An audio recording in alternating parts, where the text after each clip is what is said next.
le monde, cette semaine je ne suis pas seule, je suis avec ma copine, vous la reconnaissez, elle est piquante, elle est sexy. Voilà, l'aloe vera, elle sera plus en sécurité que dans mes bras. Donc cette semaine, pour cette vidéo, je vous accueille sans maquillage, au naturel. Moi, mes boutons et ma plante. Je vais vous expliquer un petit peu comment utiliser l'aloe vera, que ce soit en usage donc externe ou interne. Donc le mieux c'est vraiment de le faire soi-même parce que dès qu'on l'achète et qu'il est fabriqué, transformé, en gros il perd beaucoup de vertus et il s'oxyde très rapidement.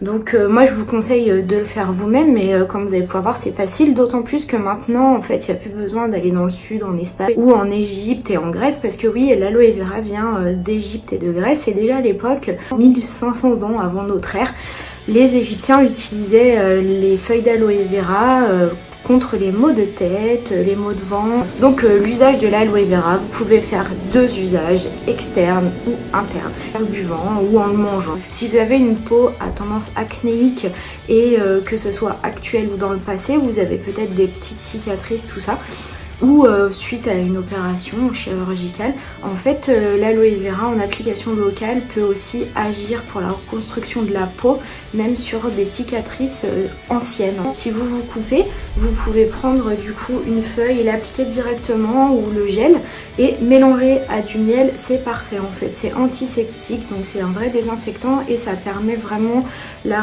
reconstruction de la peau beaucoup plus rapide. J'ai extrait du gel d'aloe vera, donc dans un petit pot comme ça.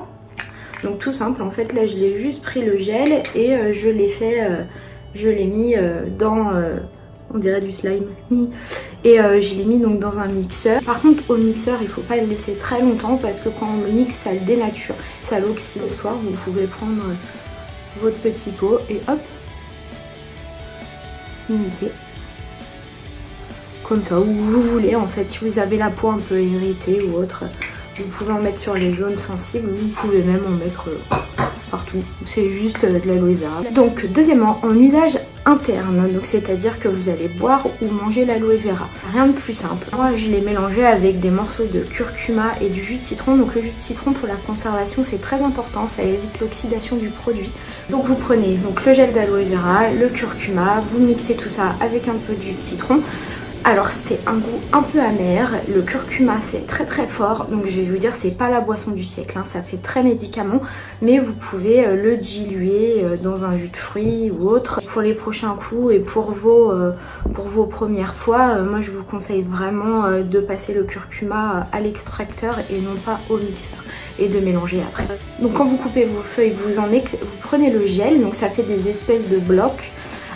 Et ces blocs en fait vous pouvez les couper en petits morceaux et vous les mettez soit dans vos salades ou dans vos boissons, ça a un goût très neutre. Alors par contre attention en usage interne, quand vous ne le faites pas tremper dans l'eau, il y a une espèce de gelée jaune entre la peau et la chair qui est un très puissant laxatif. Si vous enlevez pas le jaune et que vous n'avez pas de problème de transit, je pense que vous allez passer une bonne partie de votre journée aux toilettes.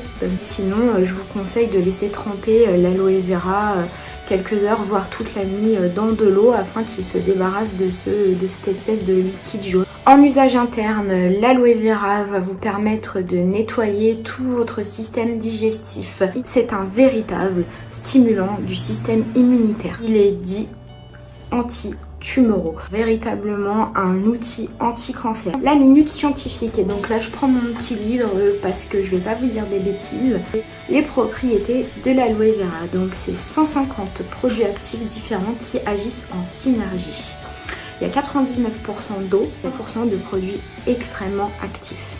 Donc oui, vous allez me dire c'est que de la flotte, mais non, parce que c'est 1% de produits actifs, ils sont vraiment hyper actifs. Vitamine A, vitamine B1, B2, B6 et même de la B12. Ensuite, ça va être que des enzymes.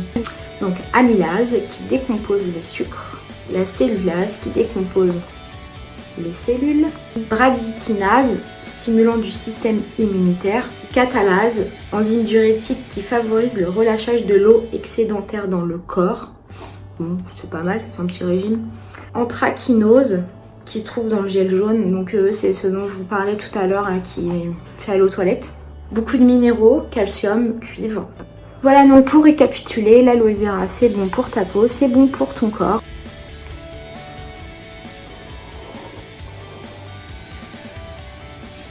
Ça devrait être bon.